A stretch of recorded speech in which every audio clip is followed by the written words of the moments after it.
This is 5 on your side at 4. Focused on you. As we go on the air at 4, we are in a weather impact alert. The St. Louis area bracing for potential strong storms this evening that could linger into the overnight hours.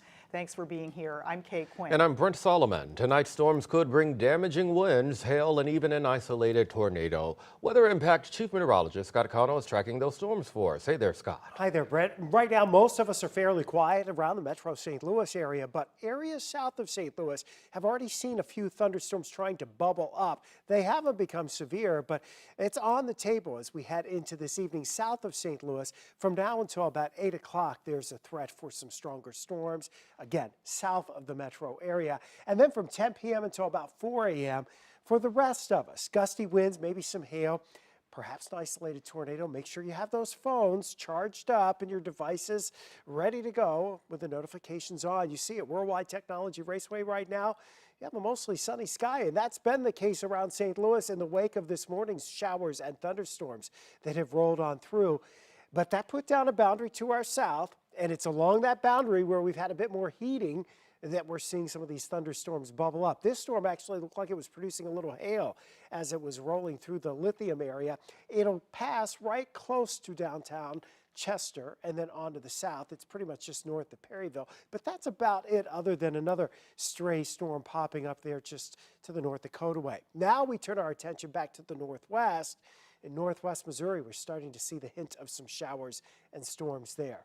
Here's what the radar may look like as we go through this evening. Again, a couple of strong storms possible to the south, but it's after 10 o'clock tonight when these northern storms come at us from the northwest.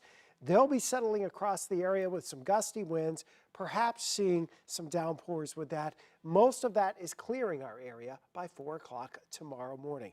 We'll keep you updated on the timing on these storms as it continues to evolve this evening. Again, it's after dark, we think, for St. Louis. All right, see you soon, Scott.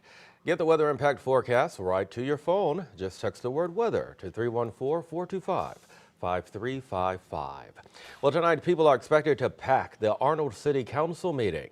People and business owners a bit concerned about a new road project. The Water Tower Place Shopping Center filed a lawsuit to stop the proposed Arnold Parkway. Tracy Hinson is there live tonight with new details. Tracy?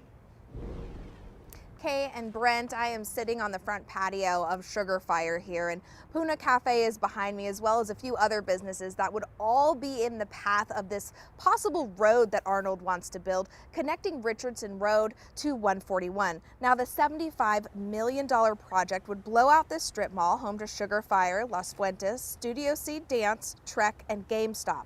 The new road would also require the city to buy out the adjacent neighborhood.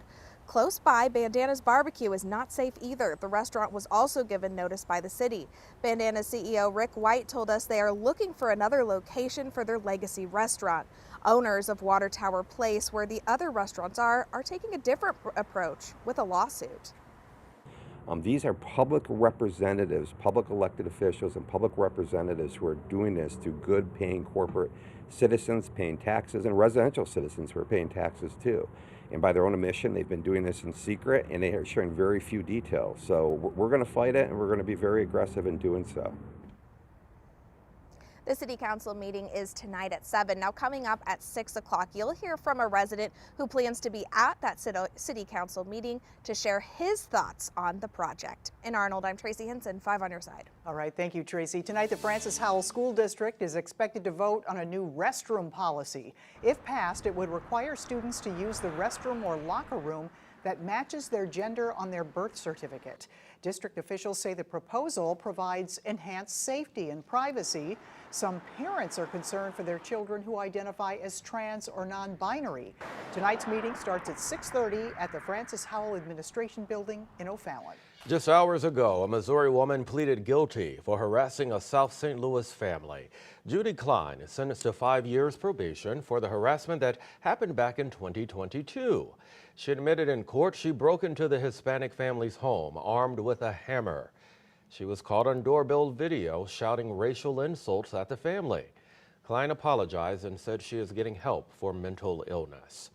The St. Louis Cardinals superfan, known as Rally Runner, was sentenced today for his actions during the January 6th Capitol breach. Daniel Donnelly Jr. will now serve 10 months in prison. He's ordered to pay $3,000 in restitution and fines. Court documents show he used a riot shield and pushed his way into the Capitol building with other rioters. Donnelly later posted a video admitting to being at the Capitol.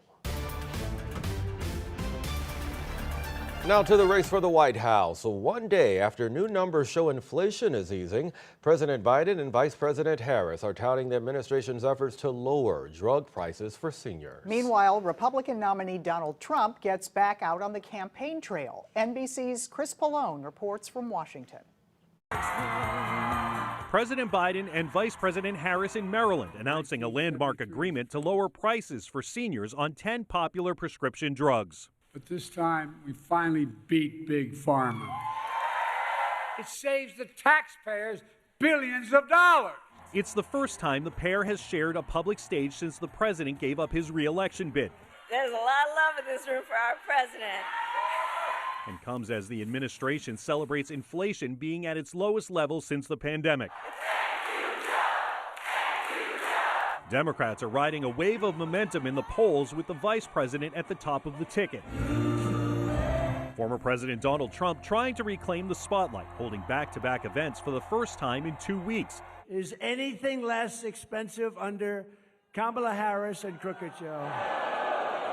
Attacking both Biden and Harris's handling of the economy during a policy announcement Wednesday. Kamala has declared that tackling inflation will be a day one priority. But day one for Kamala was 3.5 years ago. Why hasn't she done it? As the two sides spar over who will handle the economy better, aides say Vice President Harris will call for a federal ban on corporate price gouging on groceries when she lays out her economic agenda Friday. Chris Pallone, NBC News, Washington. More good economic news today. Wall Street rallied closer to its record highs following signs the economy is holding up better than expected. The S&P 500 jumped 1.6 today, marking its sixth gain in a row. The Dow Jones Industrial Average also jumped 1.4%. The NASDAQ Composite added 2.3%. That growth comes as Wall Street expects the Federal Reserve to cut interest rates next month. Well, it is a showdown at the state fair. The tense confrontation between the two top candidates running for Senate. It's been 10 months since the death of actor Matthew Perry. Now 5 people have been charged with playing a role in his overdose. 19 years ago this week, smoke filling the sky in the Metro East. We take you back to the day a beloved church burned in Cahokia. And be sure to join 5 on your side for a special Race, Listen, Learn, Live, Voices of Ferguson. You'll hear from Ferguson stakeholders and residents 10 years after the death of Michael Brown and the unrest that followed. See how far the city has come and the work that remains. Join us Thursday, August 22nd at 7 p.m.